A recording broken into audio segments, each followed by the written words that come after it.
ಜನರು ಇರೋ ಸೆಲ್ಗೆ ಪ್ರಜ್ವಲ್ ರೇವಣ್ಣ ಶಿಫ್ಟ್. ಅಯ್ಯಯ್ಯೋ ನನಗೆ ಭಯ ಆಗ್ತಿದೆ, ಇಲ್ಲಿರೋಕೆ ಆಗ್ತಿಲ್ಲ ಅಂತ ಪ್ರಜ್ವಲ್ ರೇವಣ್ಣ ರಂಪಾಟವನ್ನ ಮಾಡ್ತಿದ್ದಾರೆ ಜೈಲಿನಲ್ಲಿ. ಪ್ರಜ್ವಲ್ ರೇವಣ್ಣ ಜೈಲಿನಲ್ಲಿ ಇದ್ದುಕೊಂಡೇ ಮೊಬೈಲ್ ಬಳಸಿದ್ರು ಅಂತ ಸುದ್ದಿಯಾಗಿತ್ತು.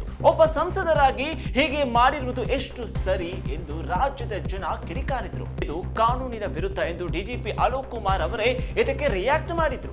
ಒಂದೇ ಸೆಲ್ನಲ್ಲಿ 25 ಮಂದಿ ಕೈದಿಗಳಿರುವ ಮಧ್ಯೆ ಪ್ರಜ್ವಲ್ ರೇವಣ್ಣ ಅವರನ್ನ ಇದೀಗ ಶಿಫ್ಟ್ ಮಾಡಲಾಯಿತು. ಪ್ರಜ್ವಲ್ ರೇವಣ್ಣ ಇದ್ದಂತಹ ಬ್ಯಾರಕ್ಗೆ ಭೇಟಿ ನೀಡಿ ಪ್ರಜ್ವಲ್ ಮೇಲೆ ಮೊಬೈಲ್ ಪತ್ತೆಯಾಗಿದೆ. ಅವರಿರುವಂತಹ ಒಂದು ಸೆಲ್ನಲ್ಲಿ. ನಿನ್ನಿಂದಲೇ ಇಡೀ ಇಲಾಖೆಯ ಮರ್ಯಾದೆ ಹಾಳಾಗಿದೆ. ನನ್ನ ಈ ಒಂದು ಕೆರಿಯರ್ನಲ್ಲಿ ನನಗೆ ಯಾವಾಗಲೂ ಕೂಡ ಇಷ್ಟು ಬೇಜಾರಾಗಿರಲಿಲ್ಲ. ಯಾಕಂದ್ರೆ ಒಂದು ಹೆಣ್ಣು ಅಥವಾ ಈ ಒಂದು ಮಹಿಳೆಯನ್ನ ಹೇಗೆ ಯೂಸ್ ಮಾಡ್ಕೊಂಡಿದ್ದಾರೆ ಎಂಬುದು ಇಡೀ ರಾಜ್ಯದ ಜನರಿಗೆ ಗೊತ್ತಿರುವಂತಹ ವಿಚಾರ. ನಮಸ್ಕಾರ, ನೀವು ನೋಡ್ತಾ ಇದ್ದೀರಾ PTV ನ್ಯೂಸ್ ಕನ್ನಡ. ನಾನು ವಸಂತ್ ವೈಷ್ಣವ್. 25 ಜನರು ಇರೋ ಸೆಲ್ಗೆ ಪ್ರಜ್ವಲ್ ರೇವಣ್ಣ ಶಿಫ್ಟ್. ಅಯ್ಯಯ್ಯೋ ನನಗೆ ಭಯ ಆಗ್ತಿದೆ, ಇಲ್ಲಿರೋಕೆ ಆಗ್ತಿಲ್ಲ ಅಂತ ಪ್ರಜ್ವಲ್ ರೇವಣ್ಣ ರಂಪಾಟವನ್ನ ಮಾಡ್ತಿದ್ದಾರೆ ಜೈಲಿನಲ್ಲಿ. ಹೌದು, ಮೊನ್ನೆ ಅಷ್ಟೇ ಮಾಜಿ ಸಂಸದ ಪ್ರಜ್ವಲ್ ರೇವಣ್ಣ ಜೈಲಿನಲ್ಲಿ ಇದ್ದುಕೊಂಡೇ ಮೊಬೈಲ್ ಬಳಸಿದ್ರು ಅಂತ ಸುದ್ದಿಯಾಗಿತ್ತು. ಇದರ ಪರಿಣಾಮ ಡಿಜಿಪಿ ಅಲೋಕ್ ಕುಮಾರ್ ಅವರು ಕೂಡ ಸೂಚನೆಯ ಮೇರೆಗೆ ಪ್ರಜ್ವಲ್ ಅವರನ್ನ 25 ಜನರಿರುವ ಸೆಲ್ಗೆ ಶಿಫ್ಟ್ ಮಾಡಲಾಗಿದೆ. ಇದುವೇ ಪ್ರಜ್ವಲ್ ರೇವಣ್ಣ ಅವರನ್ನ ಮತ್ತಷ್ಟು ಸಂಕಷ್ಟಕ್ಕೆ ಸಿಲುಕಿದೆ ಎನ್ನಲಾಗುತ್ತಿದೆ. ಅತ್ಯಾಚಾರ ಎಸಗಿದ ಪ್ರಕರಣದಲ್ಲಿ ಜೀವಾವಧಿ ಶಿಕ್ಷೆಗೆ ಗುರಿಯಾಗಿರೋ ಮಾಜಿ ಸಂಸದ ಪ್ರಜ್ವಲ್ ರೇವಣ್ಣನ ವಿಚಾರ ಇಡೀ ರಾಜ್ಯವನ್ನೇ ಬೆಚ್ಚಿ ಬೀಳಿಸಿತು. ಜನಸಾಮಾನ್ಯರೆಲ್ಲರೂ ಕೂಡ ಭಾರಿ ವಿರೋಧವನ್ನ ವ್ಯಕ್ತಪಡಿಸಿದ್ರು.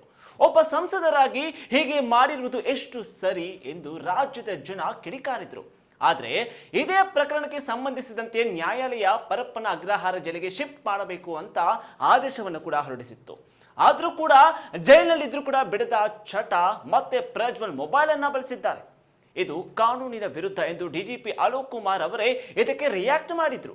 ಯಾರೇ ಆದರೂ ಕಾನೂನಿನ ಅಡಿಯಲ್ಲಿ ಎಲ್ಲರೂ ಕೂಡ ಒಂದೇ. ಪ್ರಜ್ವಲ್ ಮೊಬೈಲ್ ಬಳಕೆ ವಿಚಾರದಲ್ಲಿ ಕಾನೂನಿನ ಕ್ರಮವನ್ನ ಕೈಗೊಳ್ಳುತ್ತೇವೆ ಎಂದು ಮಾಧ್ಯಮಗಳಿಗೆ ಮಾಹಿತಿಯನ್ನು ಕೂಡ ನೀಡಿದ್ರು. ಅದರಂತೆ ಒಂದೇ ಸೆಲ್ನಲ್ಲಿ 25 ಮಂದಿ ಕೈದಿಗಳಿರುವ ಮಧ್ಯೆ ಪ್ರಜ್ವಲ್ ರೇವಣ್ಣ ಅವರನ್ನ ಇದೀಗ ಶಿಫ್ಟ್ ಮಾಡಲಾಯಿತು. ಅವರನ್ನ ಶಿಫ್ಟ್ ಮಾಡಿರುವ ಹೊಸ ಬ್ಯಾರಕ್ನಲ್ಲಿ ಇದೀಗ ಕೆಮ್ಮು, ಗಜ್ಜಿ ಇರುವಂತಹ ಕಾಯಿಲೆ ಇರುವಂಥವರು ಅಥವಾ ಜನರಿದ್ದು ನನಗೆ ಭಯ ಆಗ್ತಿದೆ, ಇಲ್ಲಿ ಇರಲು ನನಗೆ ಸಾಧ್ಯವಾಗ್ತಿಲ್ಲ ಅಂತ ಪ್ರಜ್ವಲ್ ರೇವಣ್ಣ ಅವರು ಅಳಲನ್ನು ತೋಡ್ಕೊಂಡಿದ್ದಾರೆ ಎಂದು ಮಾಹಿತಿಗಳು ಕೂಡ ತಿಳಿದು ಬಂದಿದೆ. ನನ್ನ ಬ್ಯಾರಕ್ನಲ್ಲಿರುವ ಕೆಲವರಿಗೆ ಕಜ್ಜಿ, ಕೆಮ್ಮು, ಜ್ವರ ಇರೋದ್ರಿಂದ ನನಗೂ ಸೋಂಕು ಹರಡುವ ಭಯವಿದೆ. ಹೀಗಾಗಿ ನನ್ನನ್ನು ಬೇರೆ ಸೆಲ್ಗೆ ವರ್ಗಾಯಿಸಿ ಎಂದು ಪ್ರಜ್ವಲ್ ರೇವಣ್ಣ ಪರಪ್ಪನ ಅಗ್ರಹಾರ ಜೈಲಿನ ಅಧಿಕಾರಿಗಳಿಗೆ ಮನವಿಯನ್ನು ಕೂಡ ಮಾಡಿಕೊಂಡಿದ್ದಾರೆ. ಆದರೆ ಪ್ರಜ್ವಲ್ ಅವರ ಮನವಿಗೆ ತಕ್ಷಣವೇ ಯಾವುದೇ ಕ್ರಮವನ್ನು ಕೈಗೊಳ್ಳಲು ಸಾಧ್ಯವಿಲ್ಲ ಎಂದಿರುವ ಜೈಲಿನ ಅಧಿಕಾರಿಗಳು ಮುಂದಿನ ದಿನಗಳಲ್ಲಿ ಈ ಬಗ್ಗೆ ಪರಿಶೀಲಿಸಿ ಕ್ರಮವನ್ನು ಕೈಗೊಳ್ಳುವುದಾಗಿ ತಿಳಿಸಿದ್ದಾರೆ. ಇನ್ನು ಪ್ರಮುಖವಾಗಿ ಖುದ್ದು ಡಿಜಿಪಿ ಅಲೋಕ್ ಕುಮಾರ್ ಅವರೇ ಪರಪ್ಪನ ಅಗ್ರಹಾರ ಜೈಲಿಗೆ ದಿಢೀರಂತ ಭೇಟಿ ಕೊಟ್ಟಿದ್ರು.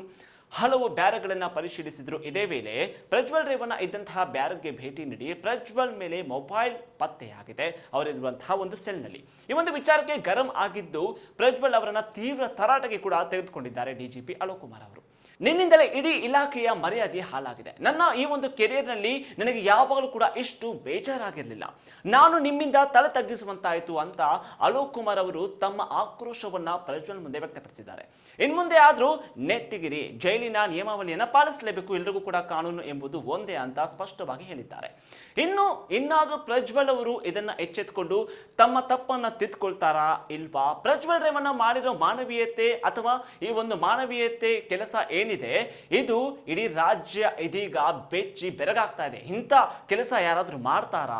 ಹೇಗಾದ್ರೆ ಮಾನವೀಯತೆಗೆ ಸಂಬಂಧಪಟ್ಟಂತಹ ಪ್ರಶ್ನೆ ಅಲ್ಲ ಇದು. ಯಾಕಂದ್ರೆ ಒಂದು ಹೆಣ್ಣು ಅಥವಾ ಈ ಒಂದು ಮಹಿಳೆಯನ್ನ ಹೇಗೆ ಯೂಸ್ ಮಾಡ್ಕೊಂಡಿದ್ದಾರೆ ಎಂಬುದು ಇಡೀ ರಾಜ್ಯದ ಜನರಿಗೆ ಗೊತ್ತಿರುವಂತಹ ವಿಚಾರ.